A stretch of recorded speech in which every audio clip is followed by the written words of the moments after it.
Suicide note লিখে আত্মঘাতী। উত্তর 24 পরগনার পানিহাটিতে প্রদীপ করের মৃত্যুতে শুরু রাজনৈতিক দড়ি টানাটানি। এক্স পোস্টে বিজেপি সরকারকে কড়া ভাষায় আক্রমণ শানিয়েছেন মুখ্যমন্ত্রী মমতা বন্দ্যোপাধ্যায়।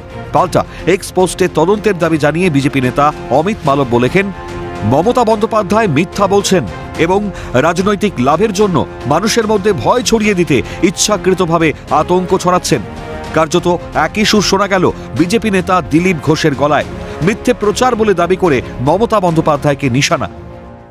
সিএ হয়ে গেল, এফআইআর হয়ে গেল, আটকাবেন বলেছিল, এখন এনআরসি নিয়ে পড়েছেন। এনআরসি কে বললো? এনআরসি কোর্টের কথায় আসামে হয়েছে বিশেষ পরিস্থিতির জন্য।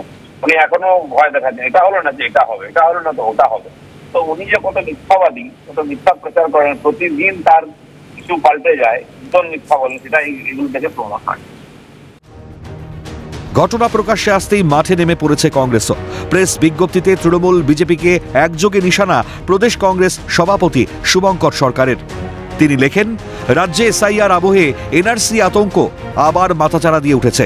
তৃণমূল ও বিজেপি রাজনৈতিক ফায়দা তোলার লক্ষ্যে এসআইআর ও এনআরসি নিয়ে সাধারণ মানুষের মনে ভয়ের বাতাবরণ তৈরির অপচেষ্টা করছে। অন্যদিকে পূর্ণাঙ্গ তদন্ত হওয়া দরকার। প্রতিক্রিয়া কংগ্রেস মুখপাত্র সৌম্য আইচ রায়। দেখুন, অত্যন্ত দুঃখজনক ঘটনা। যিনি মারা গেছেন তার পরিবারের প্রতি সমবেদনা জানাচ্ছি। তো কি কারণে মারা গেল এটা পূর্ণাঙ্গ তদন্ত করা দরকার। মুখ্যমন্ত্রীর কথায় কতটা বিশ্বাস করবো আর বাংলার মানুষ করে না।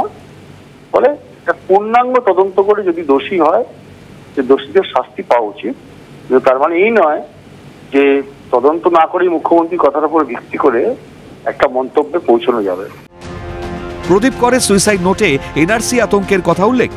ঘটনার জন্য কেন্দ্রীয় স্বরাষ্ট্রমন্ত্রী অমিত শাহ ও মুখ্য নির্বাচন কমিশনার জ্ঞানেশ কুমারকে কাঠগড়ায় তুলেছেন তৃণমূলের সর্বভারতীয় সাধারণ সম্পাদক অভিষেক বন্দ্যোপাধ্যায়। তিনি বলেন, এদের কাছে মানুষের প্রাণের কোনো দাম নেই। আর কত রক্ত চান জ্ঞানেশ কুমার? আর কত রক্ত চান অমিত শাহ? এত উদ্ধত্ত, এত অহংকার, মানুষের প্রাণ, এদের তো কোনো যায় আসে না। মানুষের প্রাণের তো এদের কাছে কোনো দাম নেই। এনআরসি আতঙ্কই কি তাড়া করে বেড়াচ্ছিল বছর 57 ওই প্রৌঢ়কে? এই ইস্যুকে সামনে রেখেই কি 26-এর রণকৌশল সাজাবে তৃণমূল? উত্তর দেবে সময়। ক্যালকাটা নিউজ।